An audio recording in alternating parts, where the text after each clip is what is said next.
Vamos a ver un poco cómo vamos a afrontar el tema 53, que trata sobre el aprendizaje motor, su evolución histórica y fundamentación teórica de las actuales concepciones.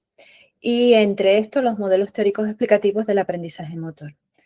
Para empezar, como siempre, haciendo mención al índice, sabemos que tenemos un esquema general y en la parte específica que corresponde a este tema, tendríamos elementos o apartados tan importantes como son la conceptualización y las clasificaciones, y en este caso un apartado bien definido de evolución histórica y fundamentación teórica de las actuales concepciones. En cuanto a los modelos teóricos explicativos del aprendizaje motor, los vamos a desglosar, vamos a hablar de todos los modelos que vamos a estudiar y vamos a incluir un par de apartados que sabemos que son relevantes y que es importante que estén en todo nuestro temario, como son la igualdad de género aplicada a este tema específico o la innovación y la creatividad y una aplicación práctica y didáctica, entre otros. Vamos a construir nuestra introducción teniendo en cuenta los diferentes apartados y elementos que ya hemos trabajado. En el caso de este tema, está relacionado con muchos otros temas del temario que específicamente prestan atención a aspectos educativos y de aprendizaje. Con cada uno de estos temas que están aquí, tenemos una relación muy explícita con este tema. También es importante recordar cómo el aprendizaje motor es muy importante en nuestra materia, en la educación física, como piedra angular en el desarrollo cognitivo, emocional y social, y cómo lo conectamos a su vez con la LOMLOE, con los Objetivos de Desarrollo Sostenible y con el diseño universal de aprendizaje, destacando su relevancia para una educación inclusiva y equitativa. También recuerda que siempre al finalizar la introducción hacemos una especie de párrafo, resumen de todos los elementos que vamos a tocar en el índice y en el desarrollo del tema.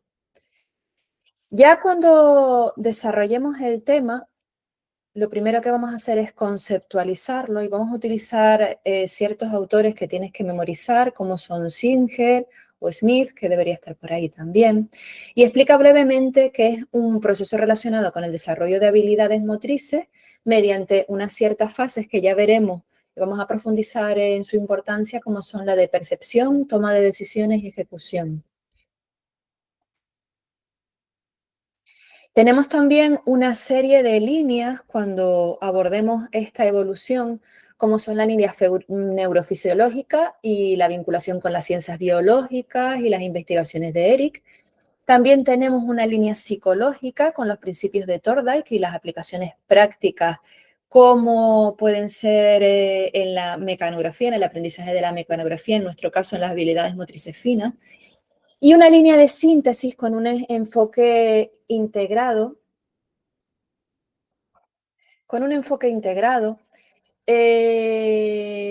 con autores como Postner o Adams. Tienes que lograr aprenderte estas líneas y esta evolución histórica y también qué es lo que ha pasado en España. Centrarte un poco en la evolución histórica de qué ha pasado con el aprendizaje motor en nuestro país, en nuestra materia y en educación. Si seguimos avanzando, vemos que los principales modelos teóricos los tenemos por aquí, tenemos sus autores, los psicométricos, que hablan de las aptitudes individuales, el de servosistemas, que nos habla de un bloque cerrado y de un bucle abierto, el de procesamiento de la información, que ya veremos que es muy importante porque lo vamos a relacionar con otros temas, atendiendo a Marteniuk y a Welford, con sus mecanismos, que ya estamos mencionando desde el principio del tema, de percepción, toma de decisiones y ejecución. Y explica cómo cada uno de estos modelos aporta su pincelada, aporta su visión dentro del aprendizaje motor. A partir de aquí vamos a estos modelos explicativos, irlos desgranando, irlos desarrollando, léelos bien, clasifícalos. Tenemos bastantes modelos, los que hemos comentado. Por aquí tenemos bucle cerrado, bucle abierto.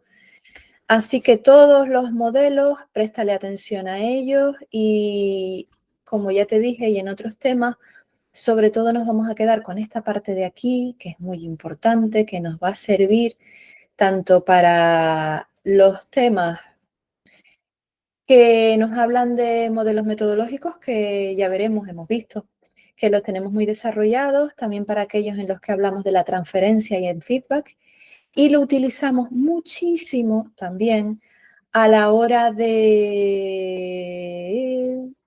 A ver, ¿qué se me ha ido lo que te iba a decir? Sí, de las adaptaciones. El tema número 6, el tema número 5, tanto el de la igualdad de género como a la hora de realizar las adaptaciones motrices, vemos que gracias a estos modelos y fusionándolo con otros autores nos es muy sencillo entender según en qué mecanismo el alumno o la alumna tiene afectado, si es el mecanismo perceptivo de toma de decisiones o de ejecución, vamos a hacer una adaptación de cómo percibe el alumnado la actividad o el reto motriz que le estamos proponiendo, de cómo le adaptamos si lo que tiene afectado a lo mejor tiene algún tipo de discapacidad de tipo más de razonamiento, entonces vamos a adaptar el cómo tomamos la decisión en frente a esa actividad. Y si lo que tienes es un tipo de discapacidad motriz, a la hora de ejecutar, vamos a adaptar ese mecanismo de ejecución a través de la adaptación de esa actividad motriz. Así que esto es muy importante que le prestes atención. Luego habíamos hablado de introducir un apartado de igualdad dentro del tema y subraya mucho en qué línea vamos a tener en cuenta el aprendizaje motor en relación tanto a los nuevos elementos de la LOMLOE como a los ODS. Realiza una revisión de esos modelos teóricos bajo una perspectiva de género. Es muy probable, sabes, que no se haya tenido perspectiva de género a la hora de investigar a nivel histórico. Y también te recuerdo el decálogo APEFADAL, búscalo si no lo tienes en mano, porque es un elemento que te va a servir para introducir este decálogo en la mayoría de los temas y realmente lograr que las actividades físicas de aula, ese tercer nivel de concreción, realmente llegue a una igualdad real gracias a tener en cuenta una serie de pinceladas que no se nos deberían olvidar nunca y siempre debemos tenerlas presentes. Luego, como siempre, presenta ejemplos directos de cómo vamos a hacer una aplicación práctica y didáctica de este tema, con actividades concretas. En este tema tienes aquí ciertos ejemplos de actividades motrices y a su vez cómo podemos realizar un anclaje curricular del ejemplo que utilices para aclarar esta aplicación práctica y didáctica. Relacionado a su vez tanto con los proyectos de centro como con los objetivos de desarrollo sostenible y el diseño universal de aprendizaje.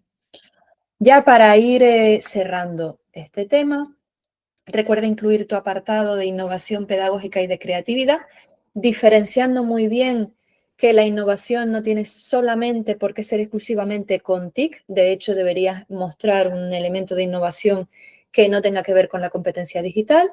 Y también deberías mostrar que realmente eres capaz de darle un punto, un toque creativo a cómo utilizas estos conceptos dentro de tu aula. En cuanto a las conclusiones, recuerda, por un lado, realizar una especie de resumen de todos los elementos que hemos tratado en el tema, reflexionar sobre los mismos y aportar algo nuevo, un toque de creatividad que te lleve una serie de sugerencias dentro del tema.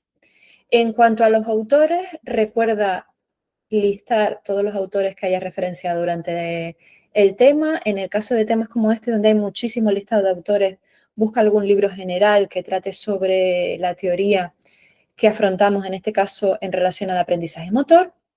Recuerda también hacer referencias a la legislación que estás teniendo en cuenta para desarrollar el tema y a una bibliografía adecuada y una webgrafía adecuada dentro del desarrollo del tema.